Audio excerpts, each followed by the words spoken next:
18, Southern Sudan, 2009. Naya waited her turn in line. She was holding a plastic bottle.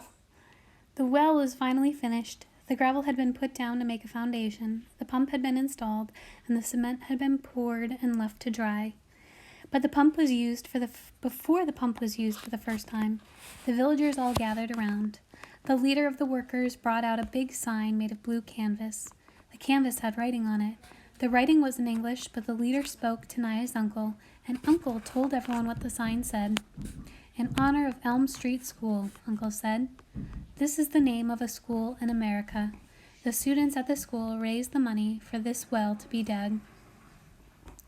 Uncle held up one end of the sign. The workers' leader held up the other end. Everyone else stood around it, and one of the workers took their picture. The picture would be sent to the American school so that the students there could see the well and the people who were now using it. Then the villagers all got in line to wait their turn for water from the new well. When Naya reached the head of the line, she smiled shyly at her uncle, who paused in his work for a moment to smile back at her. Then he began moving the pump handle up and down, up and down. A stream of water flowed from the mouth of the pump. Naya held her bottle underneath the pump mouth. The bottle filled up quickly. She stepped aside to let the next person fill a bottle. Then she drank. The water was delicious. It wasn't warm or muddy like the water from the pond. It was cool and clear. Naya stopped drinking and held up the bottle so she could look at it. Funny that something without any color at all could look so nice. She drank a few more sips, then glanced around. Everyone had a bottle or a cup. They were drinking that lovely water or waiting in line for more, or talking and laughing. It was a celebration. An old granddad sat standing not far from Naya, shook his head, and in a loud voice he said, "This is where we used to gather for our bonfire celebrations. I have been sitting on this ground my whole life, and all those years I never knew that I was sitting on top of this good water." Everyone around him laughed. Naya laughed too.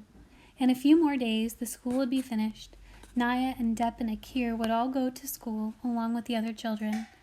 Next year, there would be a marketplace where the villagers could sell and buy vegetables and chickens and other goods. There was even talk of a clinic someday, a medical clinic, so they wouldn't have to walk so far to get help, as they had to when Akir was ill. It was the well that was bringing the village all these good things. But the well was not for their use alone. People would come from miles around to fetch the good clean water. Naya knew from listening to the grown-ups that the crew leader had made many arrangements concerning the well. No one was ever to be refused water. Some of the villagers would be responsible for maintaining the well. They would be busy with this new work, so the entire village was to help them with their crops and cattle. Other villagers, including Naya's uncle, would resolve any disputes that arose. The well would change their lives in many ways. I will never again have to walk to the pond for water, Naya thought. She wandered around a little, sipping at her cool, fresh drink. Then she caught sight of the crew leader.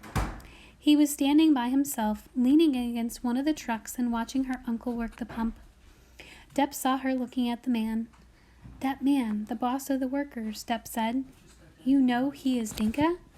Naya looked at Dep in astonishment. The Dinka and Nur did not look very different physically. You had to look at the scar patterns on people's faces to tell the tribes apart. Dinka scar patterns were different from those of the Nur. But the crew leader had no scars on his face. Naya had heard some of the teenage boys talking about that, wondering why he had no scars when he was a grown man. The leader's assistant was Nur. So were most of the crew.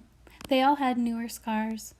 Naya hadn't thought about it much, but she realized now she had always assumed that the leader was Nur too.